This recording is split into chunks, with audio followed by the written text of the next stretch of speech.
You imagine being locked in a silo. Yeah, we'd be screaming that. I'd say from the rooftops, but there are no rooftops.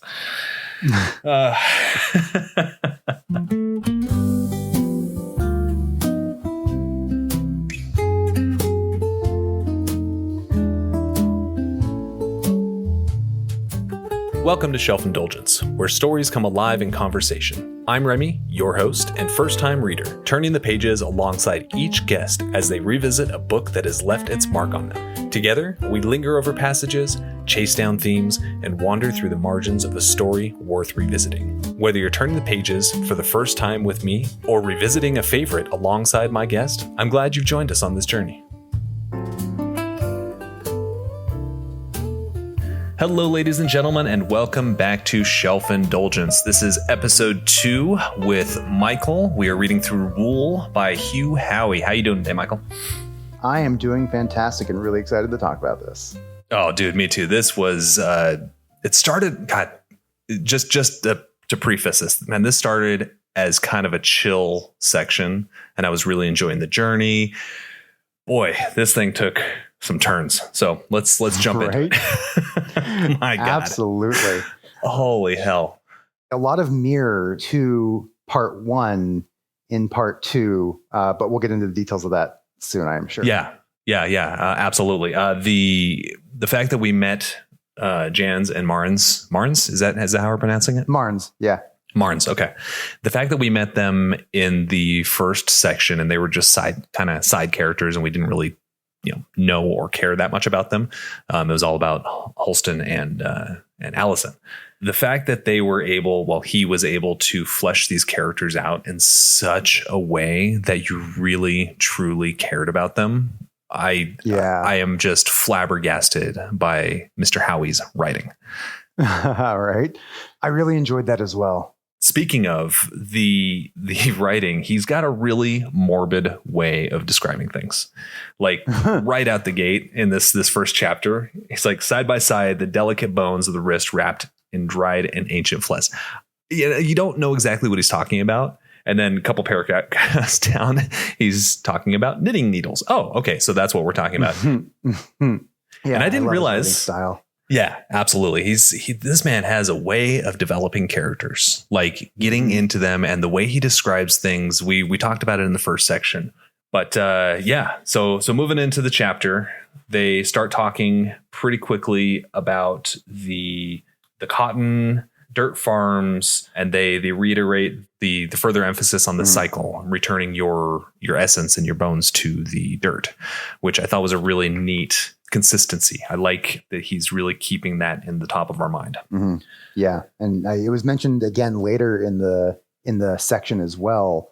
I forget exactly what chapter it was or what was going on, but I just literally read it this morning, and I was thinking about how Jahns actually mentions the soil. I forget the specifics. I wish I could find it, but we'll probably get to it. But yeah. That's it's really cool that he keeps like bringing that in and like talking about the life cycle of the silo itself and how things work, and the giving back to the silo and the different parts of keeping the silo going. In fact, that's a really big theme for this section, is keeping the silo going. And I really appreciated that, getting into the details of how a system like this would function and how it affects the people that live there. Yeah, no doubt. I mean, the detail and basically this section is a tour through the silo, which I thought was freaking brilliant. I loved the tour. Yeah, we finally get an idea of how deep it really is too. Yeah, I actually did calculations and we'll get to that. Because I am a crazy person. I mean, they specifically say how many floors there are. 144 was the total. Yeah, okay. We get down to 142. So we never saw the bottom, not yet, which I thought was really interesting. We didn't make it all the way to the bottom, but apparently, jumping ahead a bit, there is an oil rig inside the silo. That made me ask so many questions. We'll get to it in this chapter here, but there's mention of plastics, there's mention of rubbers, there's mention of there are mention of a lot of materials. I'm like, how the fuck are they making these things in this completely confined? Where are they getting material for this? There's no way. And I was really having a hard time suspending my disbelief until she saw the oil pump in the engine room. Like, oh, Oh, okay. Well, all my questions are now laid to rest and I'm good. Although it does bring up the question of like, how long is that oil going to last? It's been centuries. So like, is it going to dry up? Right. Mm-hmm. That exactly my question. Like, is that where this book is leading? Like, are we going to lead to, and obviously I don't want answers to this, but are we going to be leading to a point where they're running out of oil? So they're running out of resource. Are they going to run out of air? Like, as much as I'm enjoying the silo itself, there's going to have to be a point in this series that they see the outside. The outside is exposed to them. And of course, I'm not asking if that's true or not, but it just feels like it would be almost too confined. And there are too many things being dropped, too many vital systems, too many vital personnel that are being dropped and put into this story that just feel like we're waiting for the shoe to drop. Granted, a huge shoe drops at the end of this chapter, but we're waiting for something catastrophic to break. And it feels like, once again, we return to that pressure analogy, and it's mentioned a number of times in this as well. And oh my God, I don't want to skip around too much, but mentioning pressure, there was a line that I don't actually know if I highlighted it, but that really caught me about the pressure being relieved, and so good with the pressure buildup of the entire section, and then that relief at the end. Yeah, I'm sure that I underlined it. Every time pressure was mentioned, I definitely took note.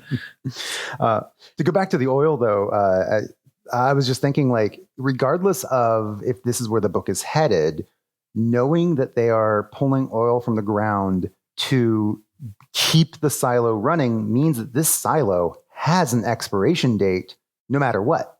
Like, is that 1,000 years from now, or is that 20 years from now? Like, the oil will eventually dry up. They eventually will not be able to get any more oil from where they are. And it's funny you say it like that, because there's a character, and we'll just say who it is, Juliet, whatever we want to call her. She specifically calls out the issue with the generator. Mm-hmm. You know, it might happen right now. It might happen in 100 years, but the bottom line is that it's going to happen. And that's exactly the same situation. There are so many things. That's exactly what I'm saying, is that we're waiting for the shoe to drop, because there are so many things on a timeline between personnel and mechanics and resources. It's wild. Yeah. And with the mention of Juliet, we should probably kind of talk about what, kicks off the beginning of this section and what Marnes and Jahns are doing. Yes, I do want to do that. But real quick, before we get too ahead of ourselves, which we already totally have, but who cares? I want to point out that right near the beginning of this section, it mentions here, Jahns watched as the puffs of dust splashed against the pair of dead bodies and the frolicking twins. It's like, we know exactly who those people are. Yeah. And that right out the gate, it's like, oh, okay. All right. So you're dragging us right back in, because it doesn't expressly state until then. Well, it's actually not even then, that this is like directly following Holston's death. Yeah. This is like immediate, obviously, which is what kicks all this off, is what you were saying, is that they're traveling down to go see Jules in maintenance at level 142, which we don't find out until way later in the chapter, but that's a hell of a journey. Yeah, it is. So that this entire chapter is within a single silo, and it's pretty wild, because the number of people we see, the number of people we meet, the number of locations that we get to see, the operational of the silo, it's so cool. I was enthralled. 100%. Yeah, absolutely. Enthralled. And I just want to point out really quick, the reason they're going down to see Jules, we learn really quick in chapter 1 of part 2, is because they need a new sheriff. And Jules is the one that Marnes has recommended to Jahns, and they want to go see. One of 3. They say he slides 3 folders over, but he points out really quickly that he's like, I only put the other 2 in there for filler. I don't have the exact quote in front of me, but really he thinks Juliet is their man. And what I really enjoyed, dude, I love Marnes. He's awesome. Same. And I really wanted to point out, pretty early in chapter 1, they say, we'll go down and get us a proper gauge of Juliet, you and me. Section title drop. Oh, I noticed that as well. And I, of course, did my, right. I thought about that but when I read it. I'm like, there it is. Perfect. There's the name of the section, proper gauge of this Juliet. And let's focus on that name for a moment of this section. Mm-hmm. Proper gauge. Yeah. We are gauging many, many things in this section. Yeah. Definitely multiple meanings. Personalities, political power, actual gauges. It is such an apropos title. By the time I finished it, I had kind of forgotten what the title was, and I flipped back because we were about to go record, and I saw the title. I'm like, oh, you sons of bitches! That was right in front of my face. right. There's a lot of that in this, but overall, a proper gauge of how the silo works, and so I really enjoyed that as well. Yeah, so many meanings wrapped up in that. And I just thought that was just brilliant. I'm like, well done, Mr. Howey. Mm-hmm. So let's see. Oh, here we go. Laid to rest in the soil, feeding the roots with their own leather while the air above baked under full glory of powerful glow lights. The cotton plant itself could be traced to those souls who had been laid to rest in the soil, which that is such a mental rabbit hole to go down. Yeah. And I really, really dug that she put the thought into that. She knows, this shirt that I'm wearing, these pants that I'm wearing, everything that I've got is essentially a person. I mean, it's part of this cyclical life. You are in such a confined space that this has existed for so many years, centuries. We don't know an exact number at this point, but it's existed for such a long time. Hardly anything exists in this silo anymore that hasn't been a sacrifice of some kind. Mm-hmm. Yeah, I really enjoy a bit later when they run into IT how Jahns is just in awe of the fact that the new character we meet as the head of IT, Bernard, has this crisp piece of paper with no folds or anything like that. In fact, I quoted or I highlighted that. He pulled out a piece of paper devoid of creases. It didn't even look bleached. Jahns wondered where IT got such things while her office was held together with cornstarch paste. Love it. Right. Such a good visual. Right. And such a reminder of how old this is. Oh, right. Oh, they're so up to something. those sons of bitches. Bernard, that motherfucker. We'll get there. I'm excited. I love hearing you talk about your thoughts and excitement because whether or not you're on the right path doesn't really matter at this point. I love that it's getting you suspicious and thinking through things. And I love that because there's going to be so much more revealed. And whether or not your suspicions are accurate, there's stuff to be revealed. And I love that you're thinking about that.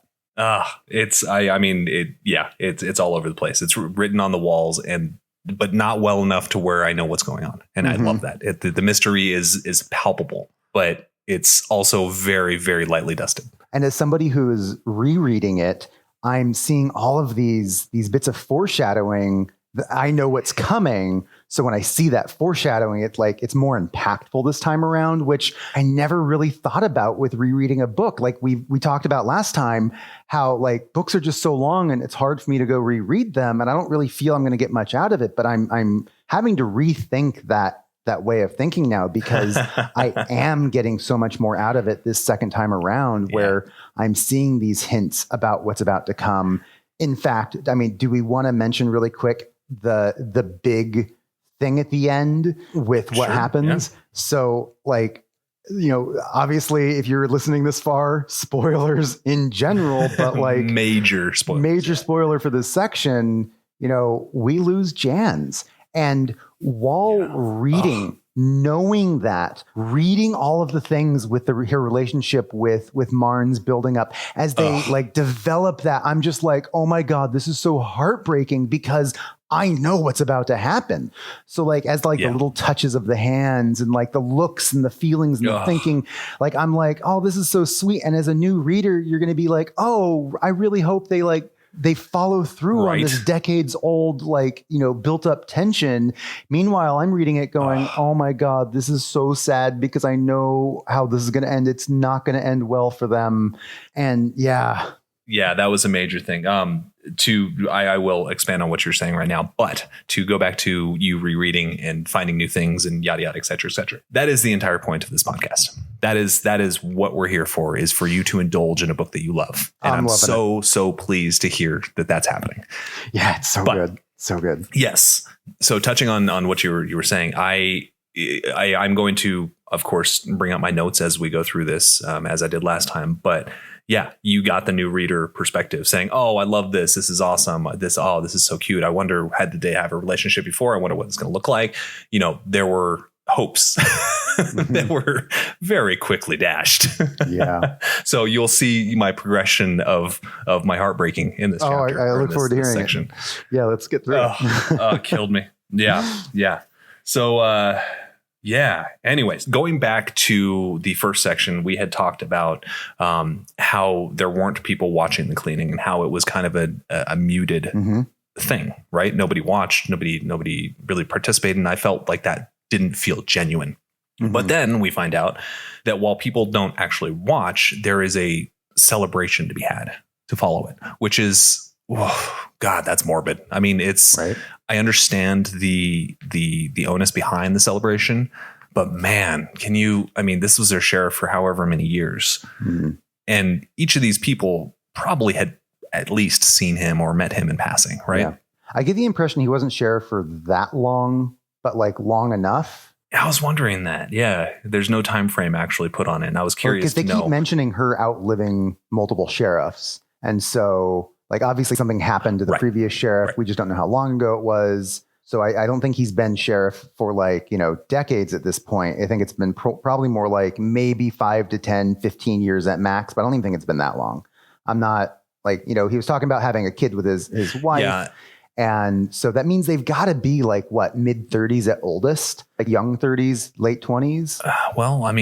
Then see, that's another thing. That's another thing I was kind of hooked on is they keep referring to Jahns and Marnes as being old, very old. It's a thing that is mentioned probably 100 times in this passage.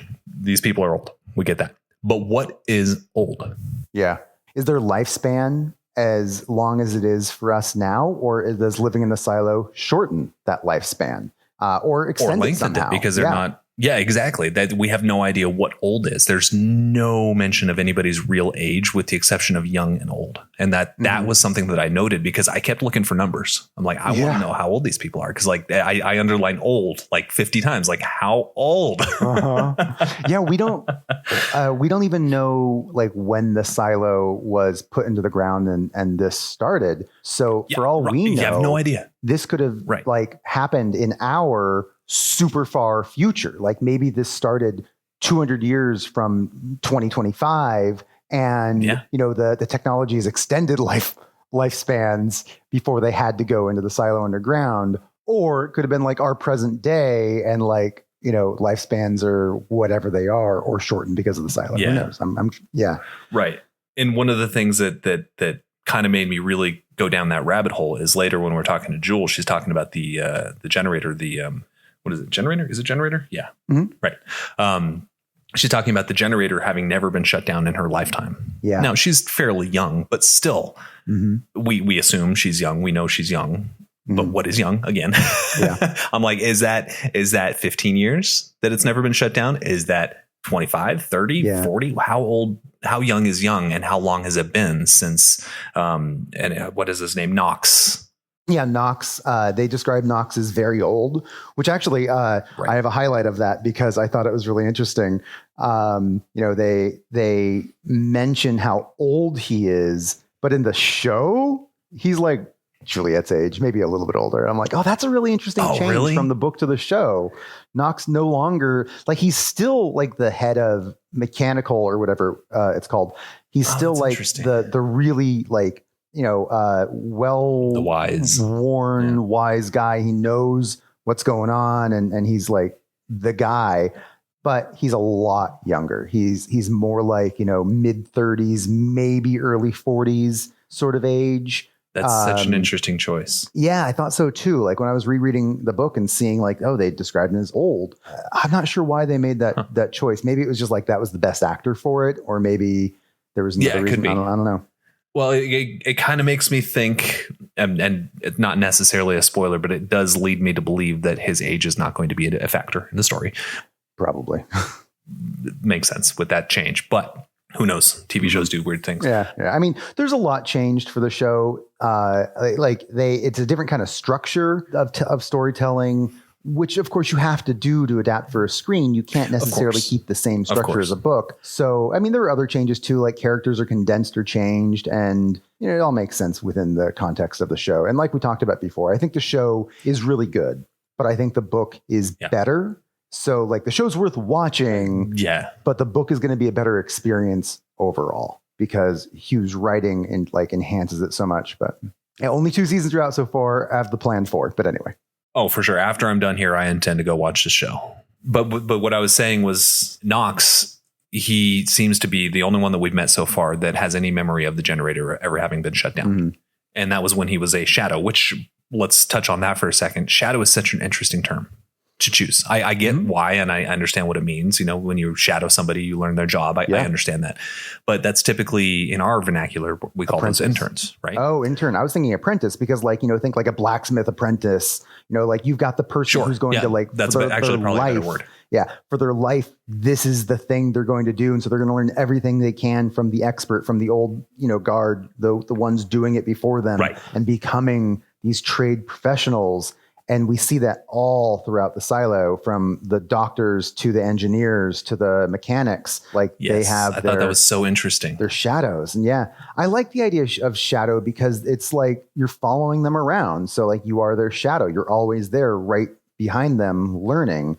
Yes, it's interesting that they use a different vernacular than what we're used to. But I think it works really well. And I like it personally. Yeah, agreed. Completely agree. So going back to their discussing, I really liked, I'm going to read a passage here. So Marnes laughed. I've been deputy almost as long as you've been mayor, ma'am. Mm-hmm. Don't figure I'll be nothing else but dead one day.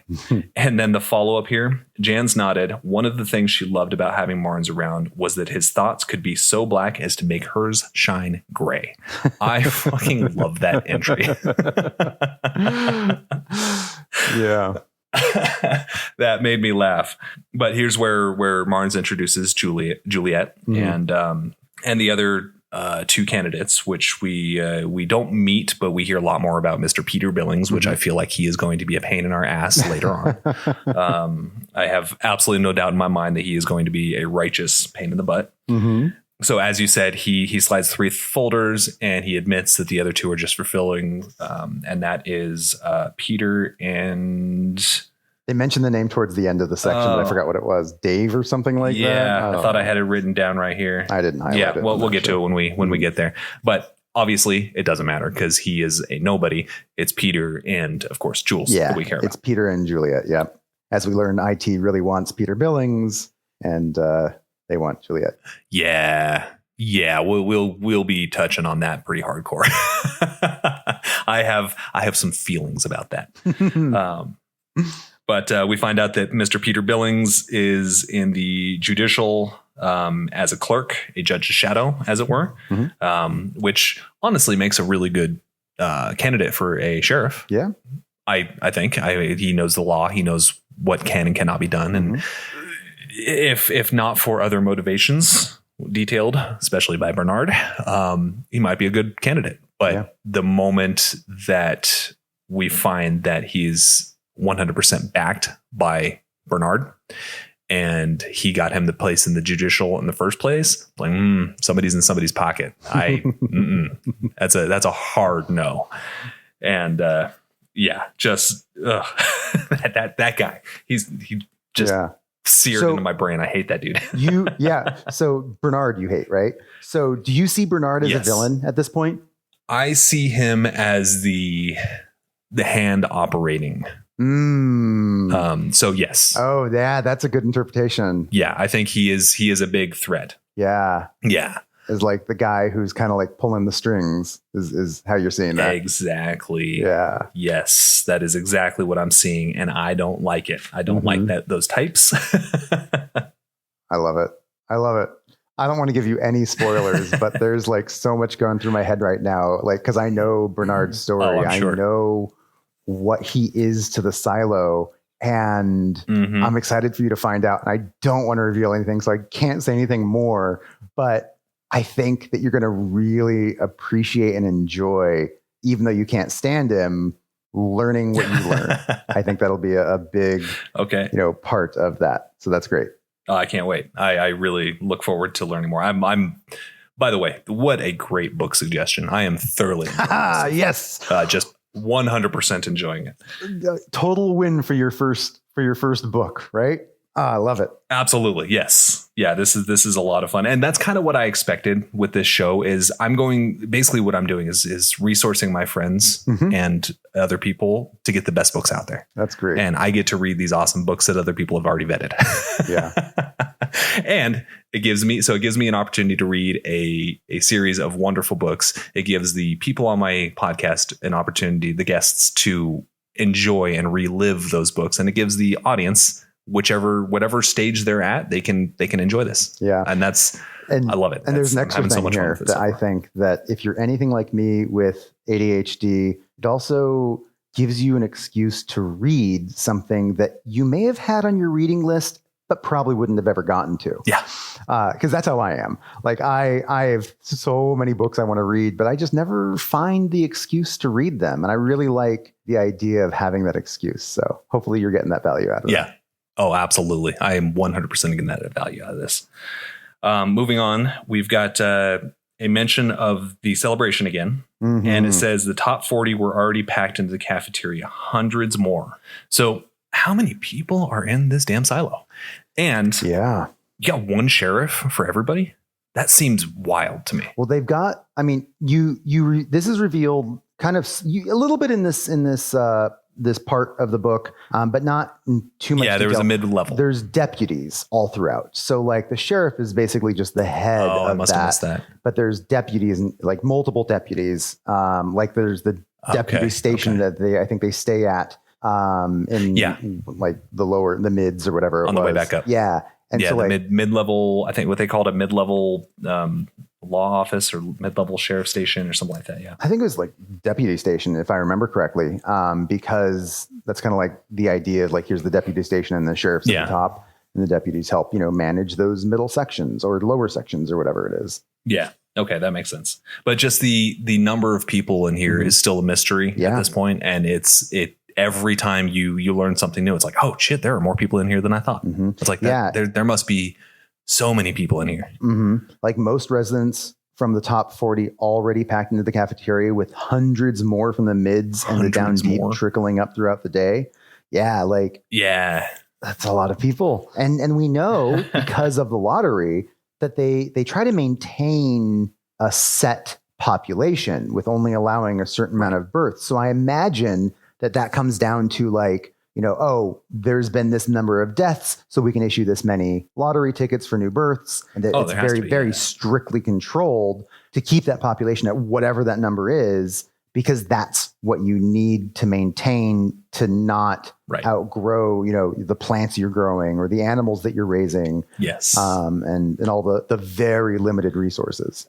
Yeah. Yeah, I'm so curious to find out if we ever learn that number or a ballpark, because all we know is hundreds at this point. And with that being the case, not everybody goes, obviously, i.e. Jules, and it seems like most are mechanical. Yeah. So with that being the case, I feel like there's got to be at least 1,000 people in here. I don't know. Yeah. I could be way off, but it feels like it's way more than I had anticipated. Yeah. You think of a silo, you think of, we've already got 144 floors that we're talking about, but number one, never would have guessed that number. I would have guessed probably 50 floors if I were to just how deep is a silo? I mean, when you start breaking it down of like how many things you need, it adds up for survival. And that also makes me wonder, was this silo designed for longevity as people living in it? Because it certainly seems to have everything one would need. Yeah. Obviously, these people are still alive. Otherwise, they wouldn't be. But was it meant to last for centuries, or was it meant to be a temporary thing? Right.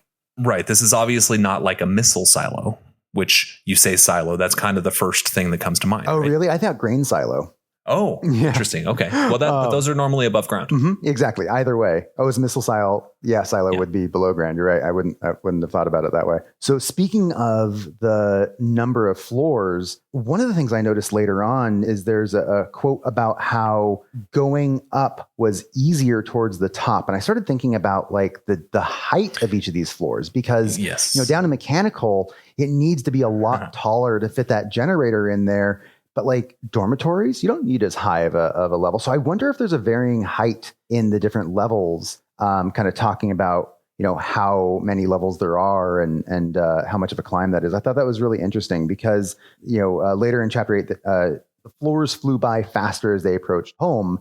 And it made me think, are the floors varying heights? Like, do you need like a lot more room to grow crops than you do to, have a medical center and stuff like that? And I thought that was an interesting thought about like when they designed the silo and how it was designed and what it was designed for. So like your comment about like, was this designed for long term? Well, even if it was designed for short term, you need all the stuff to be able to continue living for as long as you need to live there. So like, absolutely, was it designed for centuries? It's hard to say, but I thought it was really interesting thinking about that.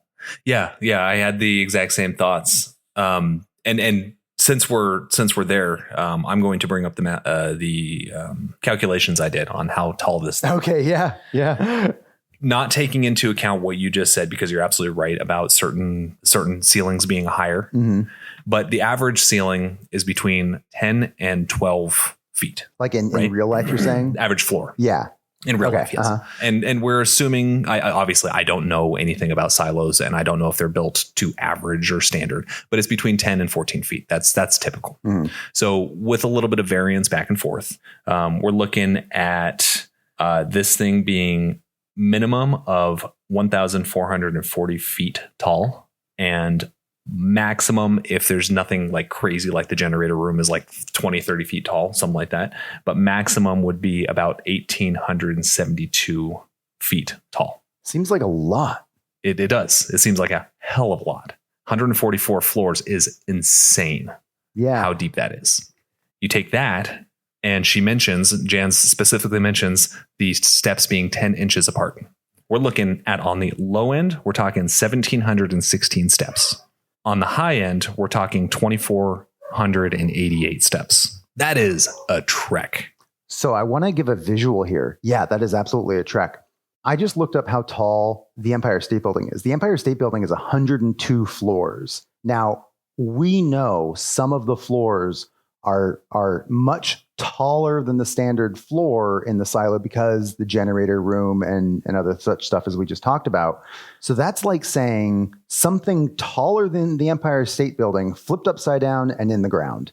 That's a lot. What was the feet that you had estimated? It's insane. The feet, if we're assuming that it is 10 foot standard across all 144, we're talking 1,440. Right? Oh, that's funny. The Empire State Building is 1,454 feet. So, yeah. Holy smokes, that's close. Yeah. And with more stories, that means it has to be bigger than that. It's probably closer to like 2,000 feet down. What's a mile? Like 2,500 feet or something like that? I forget exactly. 2,580 or something like that? I actually don't know. I should. But Imperial system is stupid.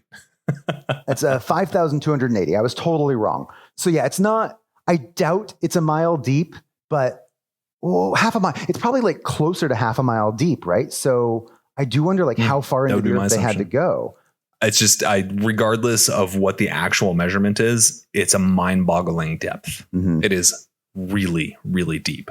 Yeah. And it also got me thinking what kind of temperatures we're talking about. Is it so deep that it cools?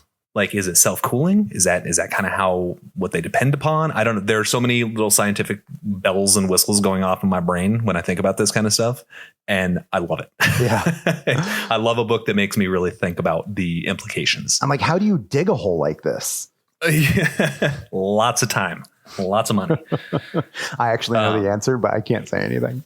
Oh, okay. All right. Good. Well, that's interesting to know that there is an answer to that. I'm really looking forward to finding that out. But closing out the first chapter that we're going through so far, it's really getting into the psyche of Jahns and how she wants it to hold on just to the end of her life. Mm-hmm. That's her only goal. Like, don't unravel. Not yet. Please let me successfully get through this, which I get. Like, if you've ever been in a position of authority, all you want is to get to the end of your time without some catastrophic event. And like, I've been a manager and a boss before, and granted, this is a very different scale, but I feel that. I feel that deep in my soul. It's like, just let this hold on until it's not my responsibility anymore. Yeah. It makes her feel like such a real character. And that's one thing I got to say. Hugh Howey, I know we mentioned it last episode and probably earlier in this one, but God, he can write characters, man. Mm-hmm. He is good at creating characters that you love and obviously that you hate, i.e. Bernard. Yeah. I love that you have such strong feelings about Bernard already, because like, again, dude, I know his story, and reading this, like, I obviously already have a bias one way or the other about Bernard because of that, but I hadn't really picked up on that level of kind of character dropping, because I think, or trait, I don't know how to say that, but picked up on like that development of who his character is, because I know who he is and already had the feelings associated with that while reading this. But also, like, I get to think about like why he makes the decisions he makes, which I think is really fascinating. Of course, on this reread, which I don't want to get into yet, because I don't want to spoil anything for you or the listener. Sure. But yeah, it's pretty neat, and I'm looking forward to you getting into that. So still in chapter 1, you might have something else you wanted to bring up, but I just was looking at my notes, and there's something I wanted to comment on. So when, they're kind of reflecting on the people coming up to view and cheering, like of this new view, she's talking about how her people cheered while a good man, her friend, her partner in keeping them alive and well, lay dead on a hill next to his wife. If she gave a speech, if it weren't full of the forbidden, it would be this: that no two better people had ever gone to cleaning of their own free wills. And what did that say about the lot of them who remained? And that made me start thinking about what we said earlier about, they're sending out the good ones. They're sending out the curious ones. Is it to keep the silo from, falling apart, to get rid of the curious ones so nobody asks questions? But is it so nobody asks questions for their own good, or is it so nobody asks questions so the string puller, whether that's Bernard or somebody else, is able to live it up? I don't know. I know, but like it's a really interesting thought process and question there of like, is this intentional? Like, are the good people being sent out to clean intentionally because they are the curious ones, because they are the good people? See, and these are the thoughts going through my mind as well. And when sticking to Bernard, because I hate him, there's talk later when they're talking to Jules about how, there were requisitions for things that were supposed to go to his department, and the suits were mentioned. So the suits come from IT. Yeah. If you remember, in the last section, I thought that there was a very sinister design. Mm-hmm. And I stick by that. Yeah. I don't know that the suit didn't kill Holston. Yeah. We don't know that. That's a good point. They went so far as to manufacture this false view so that people would clean. Mm-hmm. And then they kill them. Right. Yeah. That makes sense from a very diabolical standpoint if you're trying to keep people in the silo. My prediction right now, it's probably way off, but my prediction right now is there is a whole thriving society on the surface. And this silo is either experimentational as to keep everybody in. We don't know how long lifespans are. We don't know we don't know enough, but I feel like there's something very sinister, and this is one big experiment. That's what it feels like. With it being centuries, do you think that if it is an experiment, this is like a forgotten about experiment, or something that people are still monitoring? I think somebody still monitors it, and I don't think Bernard stays in the damn silo. I think there are people that exit the silo and come back, and nobody knows it. I think there's a reason There's a reason people are not allowed in certain areas, i.e. IT. I think that the power to IT, they use up, a quarter or a half of the silos with 4 floors, 3 floors, whatever it is. That feels like there might be an elevator. That feels like, I don't know. It feels like there's a lot of power being pumped into that. They've got control of all the suits. They've got, there's too much control in one place. And when we get to the end of the chapter, Jahns being poisoned, that feels like, well, it was meant for Marnes. You think? But that feels very. I have some notes to talk about really this. Do. Yeah. So let's talk about this right now.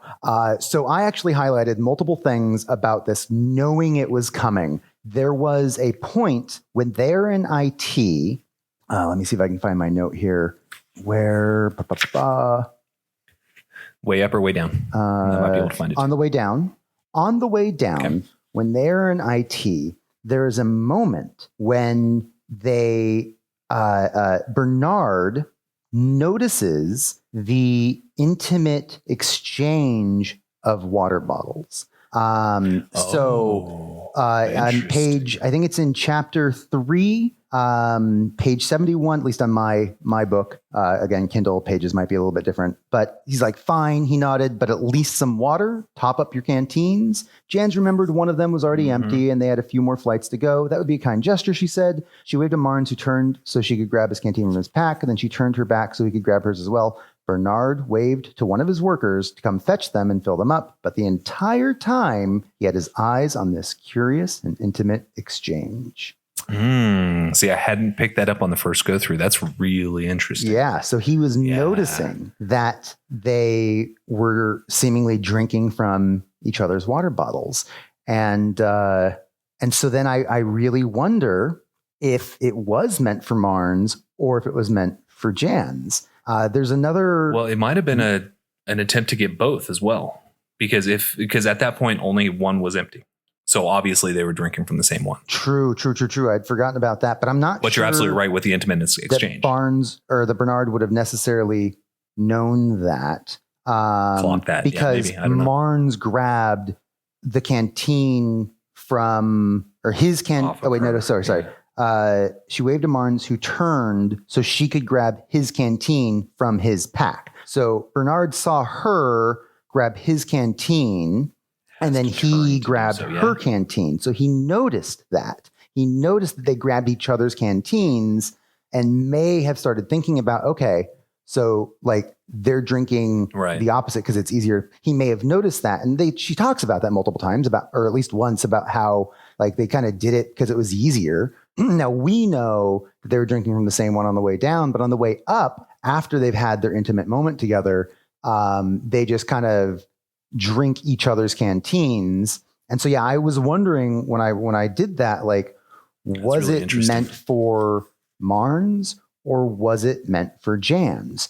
And then I had another moment that I highlighted. Let me see if I can find it really quick. Yeah. So in chapter 8, they had taken to drinking each other's water, is what I was just saying, it being easier to reach across around than one's own back. There was a sweetness to it as well, this carrying the sustenance of the other needed, this being able to provide and reciprocate in a perfectly equitable relationship. And the note that I put there was the target Marnes or Jahns? We know Bernard saw them grab each other's water bottles. So yeah, who was it really meant for? Ooh. But of course, that motherfucker, right. So I hate him. So then later on, when that powerful moment happens, when Marnes is freaking out watching her die, and him thinking, I don't think I actually. Oh yeah. The very last line of chapter 8, the canteen that he had carried, the water and poison meant for him. That's what he believes, but I don't necessarily think that was the case. I think, like just from reading this, like not thinking about what I know for the future, right. Based on that little bit of what Bernard noticed, I think that it was meant for her. See, okay, so you're absolutely right. And in classic book faction, I've read probably too many books. So I never too many books. Well, I tend to dig deep into things that may not need to be dug deep into. So when an author tells you, that's the joy of it, though. I know. But when an author tells you something flat out that was meant for him, it's probably not true. So you're right. You're right to question that alone. So it hadn't occurred to me, but now thinking back to it, you're absolutely right. Yeah. There's every possibility that he was either trying to get her or both. His perspective, what he gathers from the evidence, is that the poison was meant for him, but with that little bit of foreshadowing with Bernard paying close attention to the bottles, is it actually meant for her? And I think that it probably was. Mm-hmm. The more we talk about it, the more likely that seems. Yeah. Also, I'm going to, just for the reader's sake and my own, you keep referring to chapter numbers. The chapter numbers did not reset for me. So when you're talking about chapter 8, that's actually chapter 16 for me. Yeah. Oh, that's interesting, because mine, each part has its own chapters. No, this is a continuation. This section ends on chapter 17. Was the first chapter of Proper Gauge chapter 8? Correct. Oh, okay.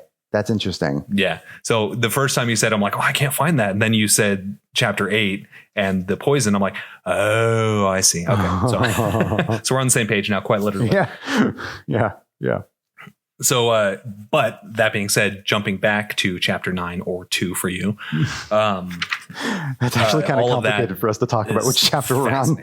Oh my goodness. I know. So what I'm going to do is, in my book, I'm going to start renumbering them, and we can talk about chapter 1 through whatever that section is, because it'll make life so much easier for everybody, just to make it. Well, I don't know. Maybe clean. We should use the physical books chapters instead of the digital books chapters, because that's probably more likely what people would see if they were to go get the book right now. That's a good point. Okay, then that's the case. I might just have to kind of I'm good with that. That means I don't have to do anything. All right. But then this is the first inch. I think this is the first mention of her husband, her having been married. Because it says she felt her husband beside her, his ghost perturbed by her thoughts. I think that's the first time we've ever heard of her mentioning her past life, really. The first time we're really learning anything about her. And we obviously learn a lot more about her husband and the relationship between her and Marnes and her husband as we go along, and how her husband was Marnes' best friend, which I thought was a really interesting addition to like the character and the depth and understanding who these people are and the relationship, which of course just added to the heartbreak even more, knowing like their connection. And oh man, he's been in love with this woman forever. And it finally starts to happen, and I hate it. Fuck Bernard. Yeah. Anyway, I have a note about like she fell asleep, exhausted for more than a climb, nothing more than a few trembling kisses, hands interlocking, whispered word of tenderness and appreciation, and it goes on. And my note was, this hurts so much on a reread. Like as they're like allowing this love to finally blossom. Yeah. I mean, the number of times in this section it's mentioned their hands would occasionally touch. They would rub up against each other. The intimacy of sharing canteens. It was the entire chapter. I should have seen it coming, honestly. Yeah. The entire chapter was pushing it so hard.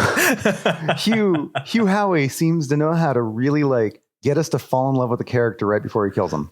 Oh, this guy, man. He did it. We fall in love with Holston. And then he dies, although he told us that at the very beginning of the book, the Holston was going to die. So like we knew it was coming, but still he like builds him up and builds her up, builds up this relationship, builds up the relationship between Holston and his wife, builds up the relationship between Marnes and Jahns, only to just kill him. Crush it. Does that mean the next section somebody's going to die? Like, are we going to start falling in love with Juliet and then she's going to die? I don't know. I mean, at this point, man, I'm kind of expecting it. Right. So continuing through the rest of this, they're talking about the celebration. They're on their way down, people excitedly going up to see the peek at the clear, wide outside, which I really feel like that's a false image. I'm sticking to it. I think there are two programs running, one in the visor and one up top. So you think there's a third reality? There's like what we see on the screens, what we see in the mask, and then what the actual reality is? Yes, I'm going to go with that. Or or the actual reality is the green that they saw in the mask. They allow them to see the real world. So that he was reaching for Holston something. Took his helmet off. He got his helmet off. You're and he right. saw all of the brown. So we know, he got it off. Okay. I couldn't remember if he actually got it off or not, because I remember him fumbling with his gloves that were too big. Yeah, because he realized that it was a visor. Because we realized it was a screen. We realized that the green was fake, and the reality was that the world was. Right. Then he got it off, and he saw the all brown. Yeah. Okay, I do remember that. Okay. All right. So yes, I'm going with 3. I think there's probably at least some modification to the top screen, at least a little bit. It seems IT's got their fingers in too deep. I don't trust them at all. Yeah. But yeah, people are going up to see the fake image. One thing I did want to point out. Marnes took a swig of water, twisted. Marnes laughed. Kissing babies, Mayor, ain't like anybody gonna vote you out. Not at your age. The whole Mayor kissing babies thing. Would that really have survived? I don't know. I mean, you gotta centuries. Think about it this way. I don't think the kissing babies thing is like a thing people really do anymore these days. Sure. Because we have access to who they are through video and social media, and it's so easy to kind of get that personality. But back when like politicians had to travel to get people to know who they were, that was something you'd like. You're showboating, right? You're performing for the audience and like showing how caring you are, kissing a baby's head or something like that. And that kind of humanizes you, gives you a sense of connection to the people.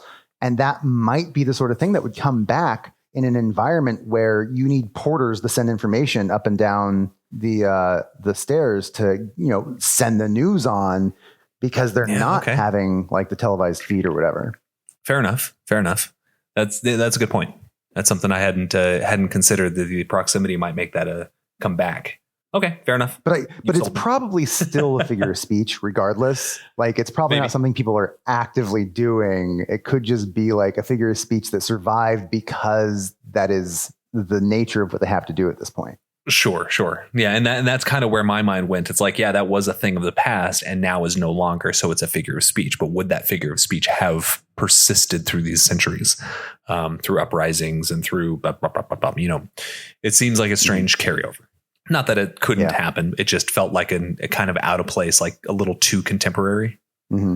But you're absolutely right. It could be something that either just kind of carried or actually came back into practice. It's a very good possibility. Mm-hmm. But then it shifts over to talking about Jules, and it's stating that she's never had a visitor. She's never spent a single vacation chit, which chits are an interesting way to refer to money. The fact that there's even money in the silo is kind of interesting to me. I thought that was interesting too. I kind of stopped and thought about that as well. Like, that at one point in time they mention what was the word? What's the word for like, when your prosperity or whatever, of commerce of, oh man, I can't remember the word and I didn't highlight this section. I don't know. Sorry. No, it's fine.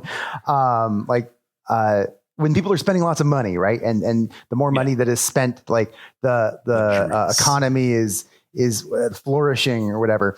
They kind of mention like, this isn't the word they use, but something like the richest we've ever been. I was like, well, this is a very like contained environment. How can you have more prosperity or less prosperity when it is just like this self-contained unit of I guess it can be like in our times where, the money can go to certain people and other people are poor, and then the money trickles around or gets spent, and then, more people are wealthy. And that could be what's happening here. But then that raises the question that you were just saying, like, why do we have an economy set up like this in an environment that is so closed?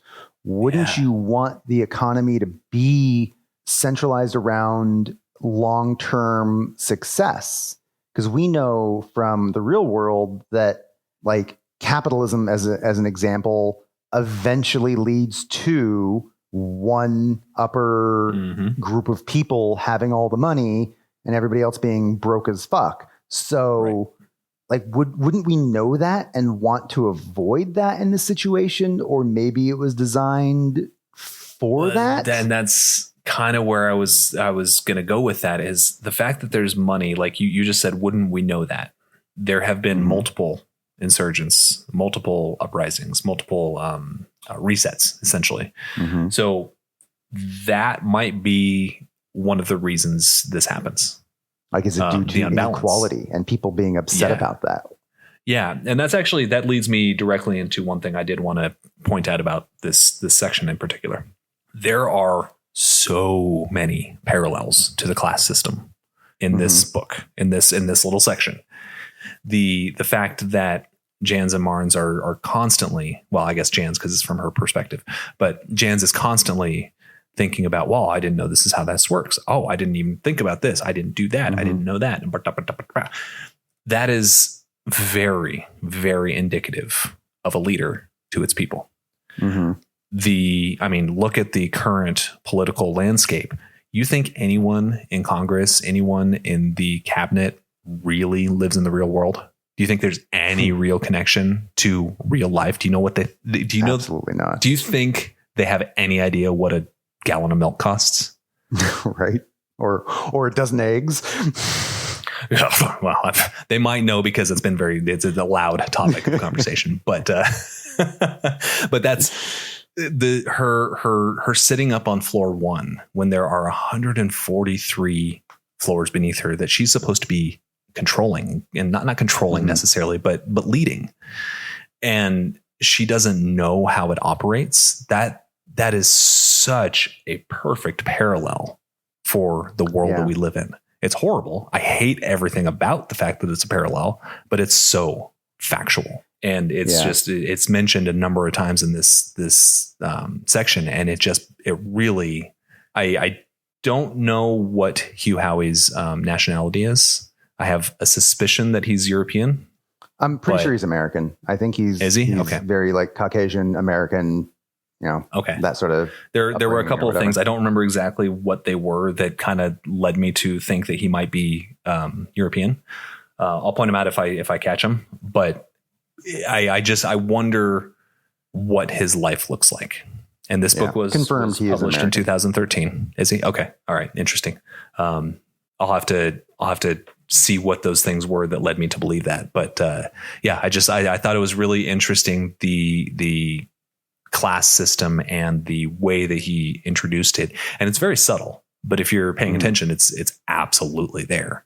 And honestly, some of the best sci-fi is a commentary on our current society and culture. And I wouldn't be surprised at all if he is commenting on that class structure with this story. I think that could be something I hadn't thought about before, but makes a lot of sense as we dig into this and kind of talk about how these different levels, like one of the things that they touch on in this section that is definitely touched on even more in later parts of the book or other books, is how mechanical is kind of like its own culture. Yes. And it's a family. Kind of like at odds with, as they very much pointed out, at odds with like IT as an example. And that is like its own culture. And we know up top is like, so like they're so separated due to distance that they very much have. Too. Yeah.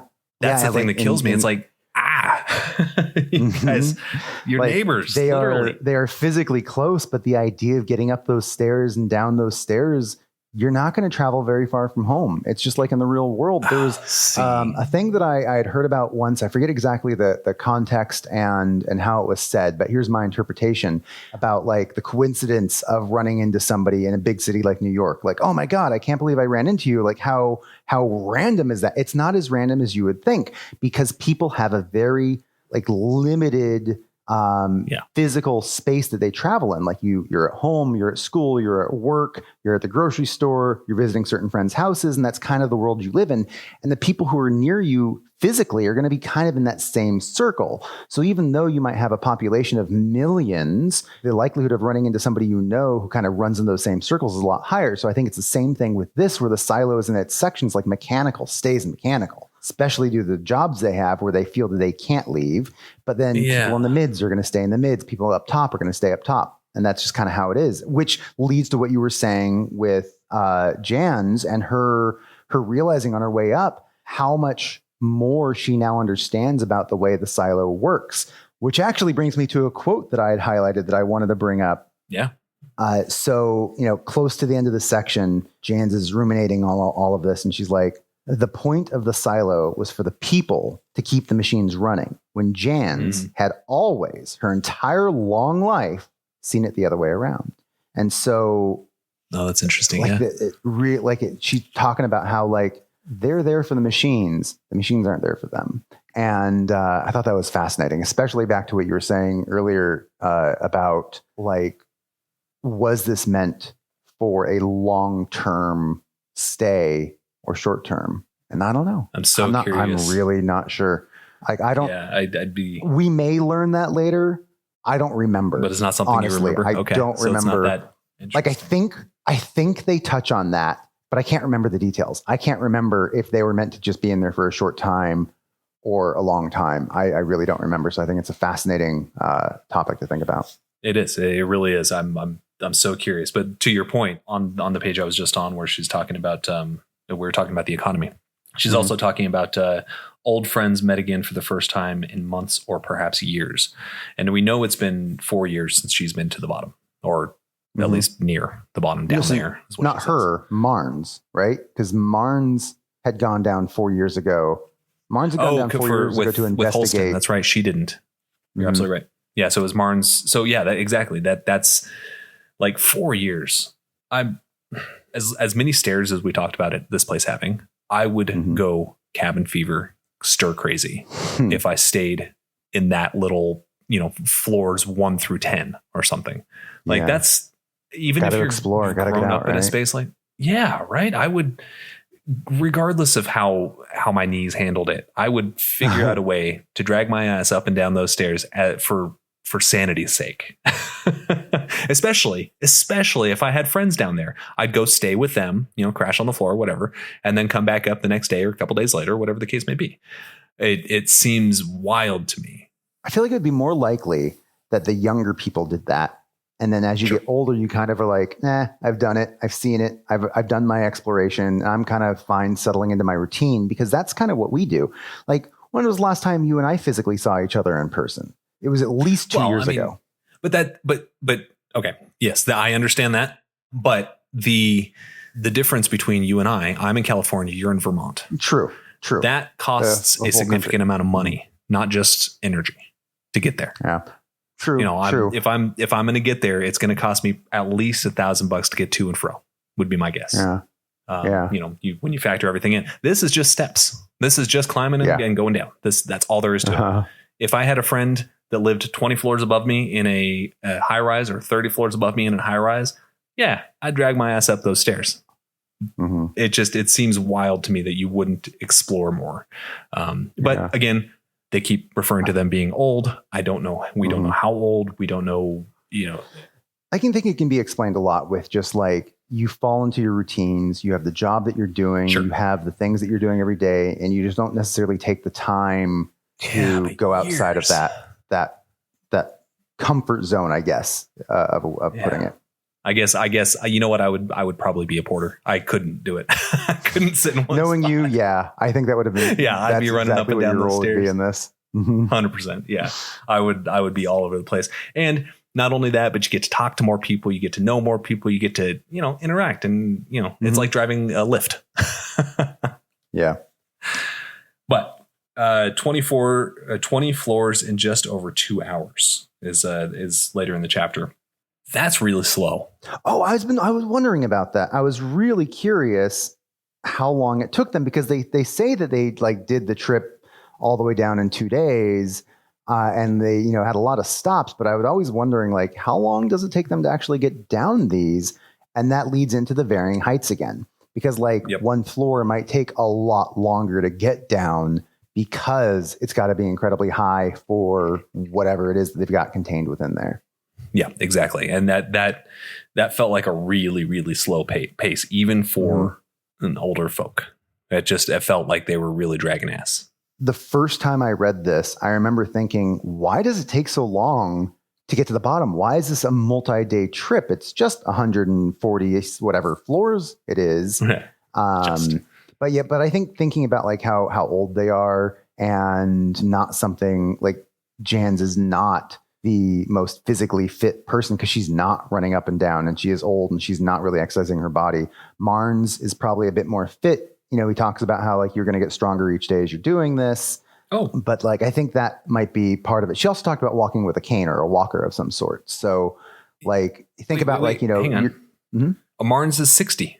He's 60. Marnes is 60. It says it right here. Okay. I was thinking she was probably in her 70s. So that means she's probably close to that too, which actually then goes back to the idea of like, how long is the lifespan? If she's feeling ancient at, you know, in her 60s, either Hugh was really young when he wrote this and he didn't think of 60 as young, or, and to be fair, he's only 50 as of today. And I'm not sure how long ago this was written. It was written in 2011. Wool was written in 2011, at least the short story. And then it looks like, Shift came out in 2013. So that might have been the full story of 2011. So what is that? That's 14 years ago, right? So that means he was in his 30s. I can see how 60 would seem really old, but also like in my mid 40s now, 60 doesn't seem that old to me. So I think the idea is that maybe the lifespan is a little bit shorter in a confined area like this. And I'd be really curious what the biology says about that. Like if you're in a space like this, would it make your lifespan shorter? I don't know. Well, they say sitting is the new smoking. So, I mean, not getting the exercise you need. Maybe that leads into that. Maybe only the porters live a long life. Yeah, right. Running up and down those stairs. You'd be in such good shape, or be to hell. Yeah, right. Joints don't live up anymore when you get to your old age. Yeah, right. So they get to the hospital area where Jules' father works as a doctor. I wanted to point this out. This is Marnes. He watched as Jahns knotted hers and finally made enough of a mess of his so that they held together. It just reminded me of Alan from Jurassic Park when he ties the seatbelt together. Because he can't figure out how to buckle it. Screamed into my head. That's fun. That was That's really fun funny. Visual there. But she also makes a really good point. How the hell is he 60 and doesn't know how to tie a knot? Come on. Come on. That's absurd. There's absolutely no world that you wouldn't know how to tie a knot at 60. Yeah. Like he's got to be able to tie the laces on his boots, and like, you know, there's got to be other uses for it. Yeah. Just that really stood out to me. It's like, that feels unlikely, but you know, whatever. Jumping back though, I passed up a little thing that I wanted to note a couple pages back where she was talking about, Jahns was talking about having nightmares. And one of them was of her drowning, which I highlighted that one as well. I've never seen enough water to submerge herself in. Ugh. I cannot imagine that life. That sounds like hell to me. Much less that is enough that she couldn't stand to breathe. Yet she still had the dream of drowning. And I think it's one of those things that's just like built into our evolution nature, at this point. Wired. Yeah, human nature. Like she talks about later in the same quote about occasional dreams of falling from great heights. I mean, that's something she has a reference for because she, you know, can look over the railing and look down into the silo. But I think that was that makes sense. I actually highlighted that and wrote imagery as my note, like, because I love the imagery of this. Like specifically last line, or the last two lines, I guess. But they were the occasional dreams of falling from great heights, some legacy of another time, broken fragments unearthed in each of their sleeping minds that suggested we weren't supposed to live like this. Yeah, I underlined. So good. We weren't supposed to live like that. This also, and I mean, we say that now when we're staring at computers. Can you imagine being locked in a silo? Yeah, we'd be screaming that. I'd say from the rooftops, but there are no rooftops.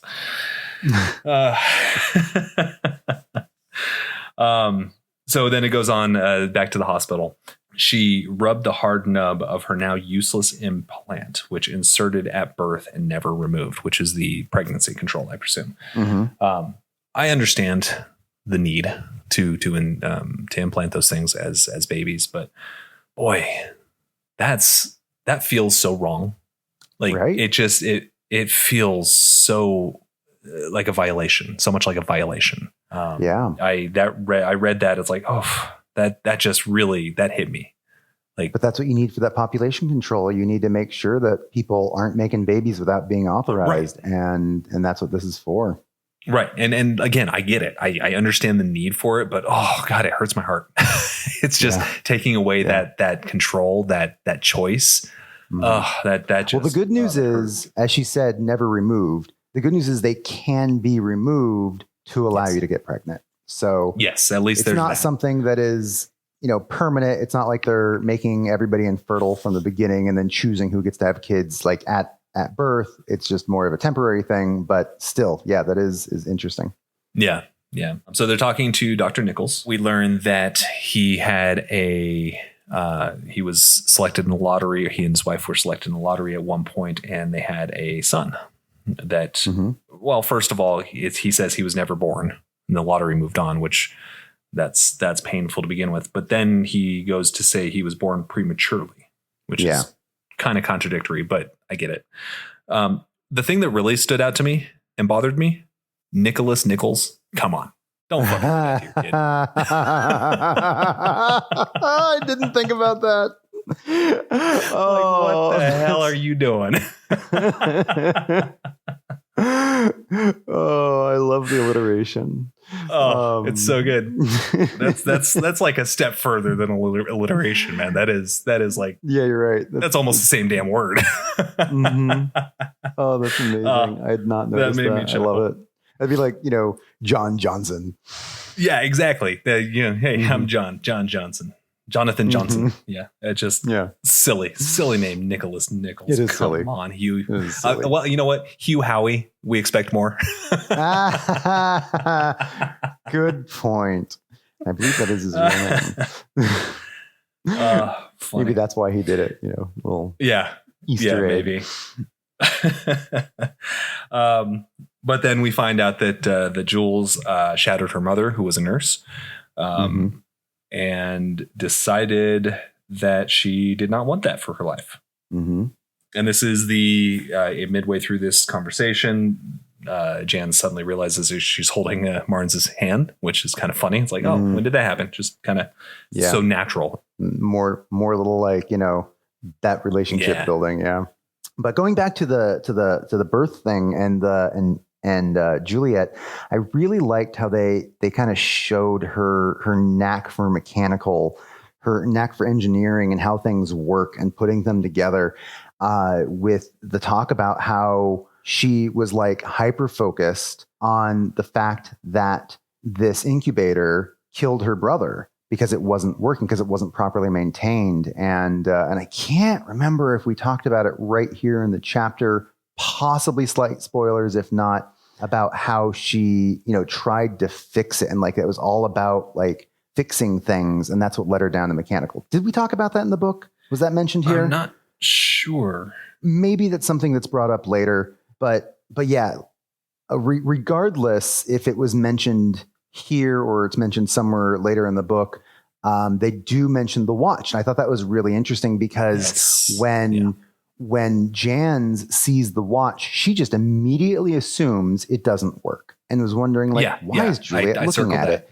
Yeah, like she says, I don't remember the exact quote, but she said she looked at her watch as though it still worked or something to that effect. Yeah, I actually did. As she raised her arm and checked something dangling from her wrist, it was a timepiece, but she was studying it as if it still worked. And then later on, we find out that like she fixed that watch. She made it work.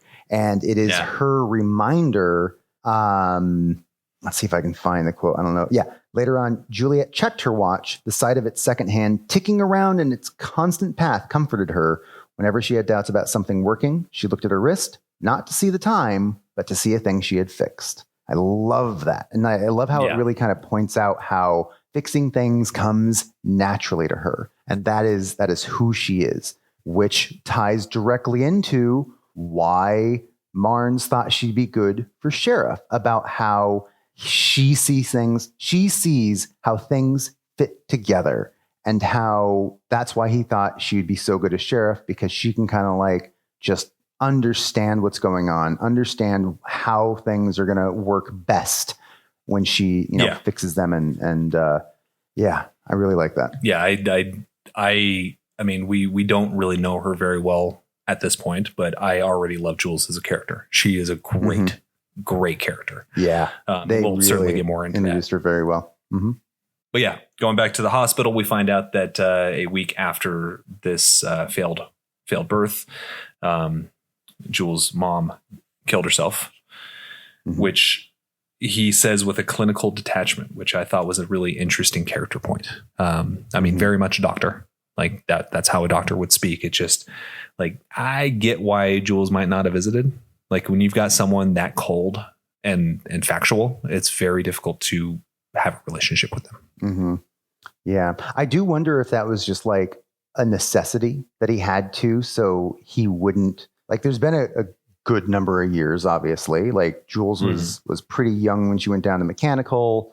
Don't know exactly how old she is now, but I was guessing like mid-20s. And yeah, that seems right. Like he kind of has to close off about that. He has to be clinical about that so it doesn't affect him. I know I would be like torn up, and it'd be so hard to continue going on knowing that happened to my partner, that my partner did that, especially after like you lose your son, then you lose your wife, how heartbreaking that is, and how you'd have to close yourself off. You have to find a detachment. Yeah. And that's why Jules left.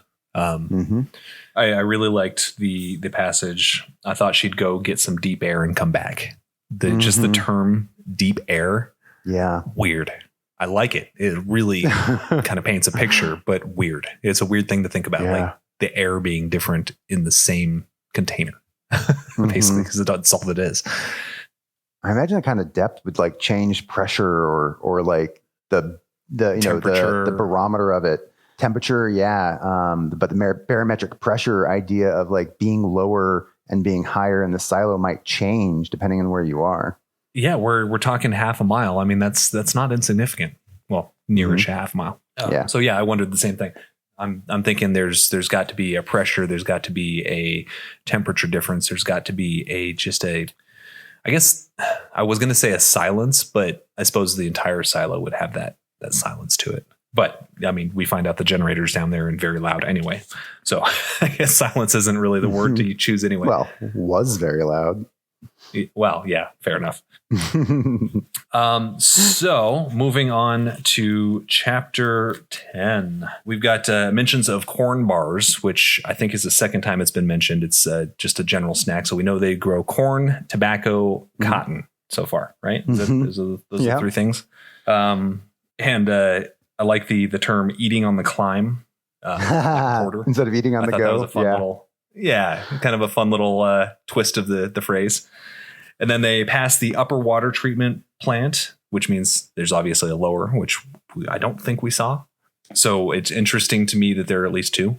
Yeah, I mean, you're right. It's going to be something that you're going to need throughout the silo that is half a mile deep, likely.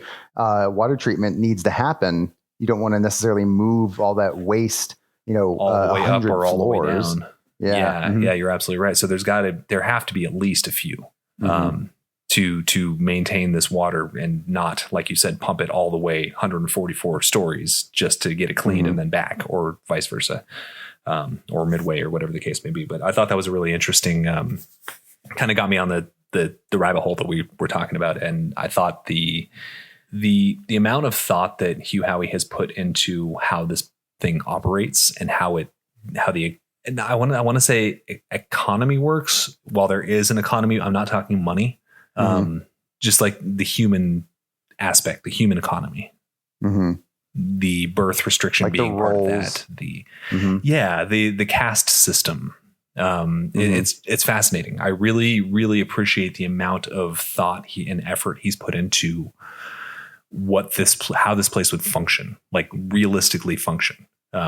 Which makes me think even more so now that he absolutely was making a commentary on the class system within the real world. Oh, 100%. Yeah. You lay this thing on the side, you've got Snowpiercer. I haven't seen or read that, so don't spoil it for me. But okay, but legit, you lay this thing on its side, you've got Snowpiercer. Okay. the caste system and where people belong and where people view other people. It's so strange to me that even in a silo, you'd have the top caste essentially living on the first floor. Now that we're talking about it, it seems so obvious because you're like putting those castes literally physically above each other. Like, you've got the up top, the mids, and the down deep, and they each kind of fall into that casting system. But also, as I just thought about, they do talk about how everybody thinks that what they're doing is what keeps the silo running. Like, I think they kind of mention it towards the end when they're talking about mechanical and stuff like that, about how mechanical thinks this silo can't exist without them. IT thinks this silo can't exist without them. And it really kind of puts these like differences in how they see themselves and how they see the others in like, it's kind of very much a human ego thing, right? We are the heroes of our own story. We are the main characters. And so in their world, people in the down deep are the main characters. They are the ones that keep things going, and vice versa for IT and the people up top. And that's a really interesting way of thinking about that and how people interact with each other in a civilization like this. Yeah, a functioning society. Yeah, it was just really fascinating to me the way it kind of trickled down, and like having the mayor and the sheriff, like the main sheriff being on floor 143 floors of separation from their furthest constituent. Wouldn't it make some more sense to be right in the middle? Like you can have that 122, or rather, sorry, math is hard. 72 floors at the most to each side, right? That would make a lot more sense. It's strange to me that that's the way they set it up, because it doesn't make a whole lot of sense practically. But because of the caste system, that makes perfect sense, right? That's how things just go. As a literary example of how that like, showing that I love it. I love that they're literally separating them in like higher, mid, and low. Yeah. And that's how like kind of the white collar, blue collar sort of separation is happening there. It's interesting. I really enjoy it. Yeah. One thing I also noticed is you've got livestock. I don't remember what floor it says, but it's pretty far down. I would think if I were designing this place, I'd put that a little higher up, because smells go up like nobody's business. You don't want that smell permeating the entire silo. True, but they probably have like really good ventilation. You'd have to in a place like this. Where are they pushing it? Where are they pushing the air? Yeah, I don't know. Where are they recycling the air? Like, where is the air being That's true. It's probably recycled? Intake. Yeah. I know that smell. I used to work as a stable boy, and it is strong, and it does not go away, and it travels very far. To have things like pigs and things like that is an insane prospect to put them in such a confined space. The smell would the entire place has got to smell it. But then again, y'all growing up with that smell around you, you're not going to smell it. Right? Maybe. Yeah.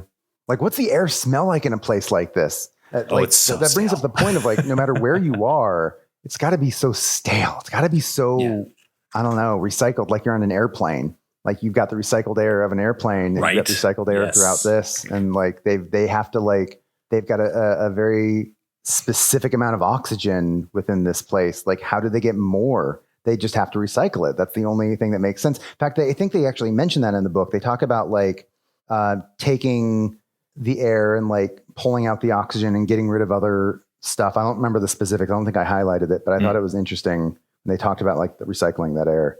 So that is definitely something that Hugh had pointed out in there. Yeah.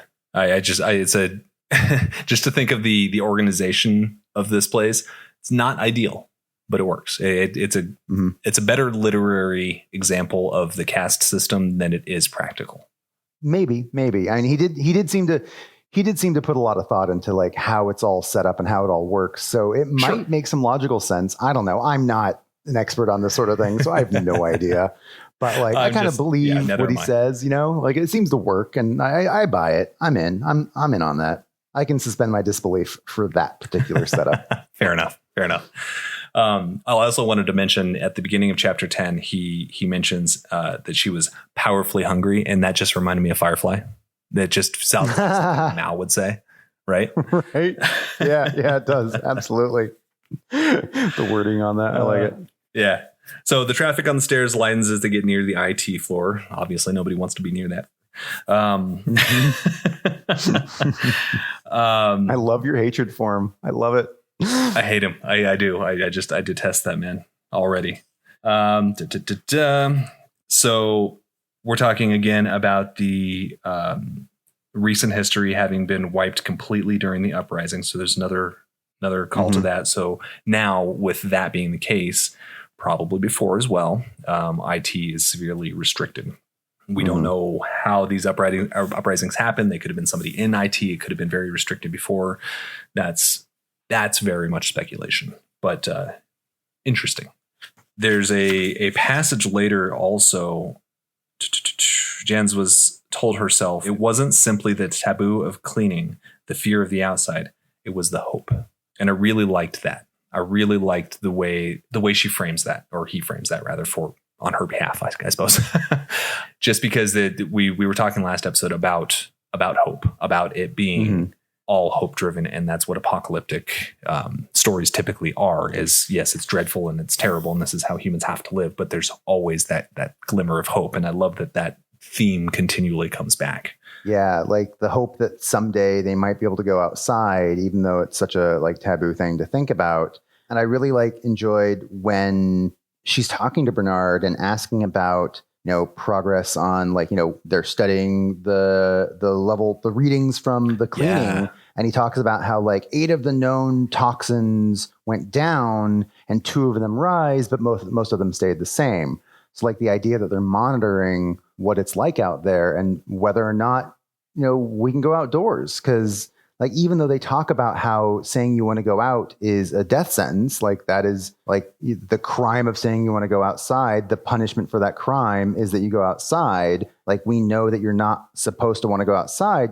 But the idea is maybe someday we will be able to go outside and open the doors and let everybody out when it's not going to kill us. Right. And that is, quote unquote, the hope of everybody. Though we go back to IT having control of the suits and the data and virtually all of the information. I mean, yeah. And I really love the reveal that the tape she stole from IT was crap. I have a quote here. Not that it mattered. The stuff we got from them was crap. Couldn't have fallen apart better if it had been designed to. Note that I put there was foreshadowing ... Yeah, absolutely underline that. I thought that was a really interesting thing for her to say. Speaking of the not being able to wish even to go outside, the very next paragraph where I mentioned the hope, she says, Jahns felt a shiver just thinking about it. Living outside, the childhood conditioning was that strong. That's kind of messed up. Yeah, what would happen to our psyche after hundreds of years of living this way? Exactly. And that we were talking about the agoraphobia last time. That would be such a problem. Hey, sorry to interrupt myself. This is Editor Remy popping in to say that this conversation ran a bit long. So I'll be splitting it into 2 episodes for ease of listening. I sincerely hope that you'll be joining us in the second half. See you then. Thank you so much for spending your time with us between the covers of today's story. If you'd like to help keep Shelf Indulgence alive and growing, you'll find our Patreon link in the description. Your support helps write the next chapter. A rating or review wherever you listen also helps other readers discover us and means more to me than you know. Most of all, thank you so much for being a part of this journey. I truly hope you'll keep turning the pages with us. Book by book, story by story. We'll see you next time.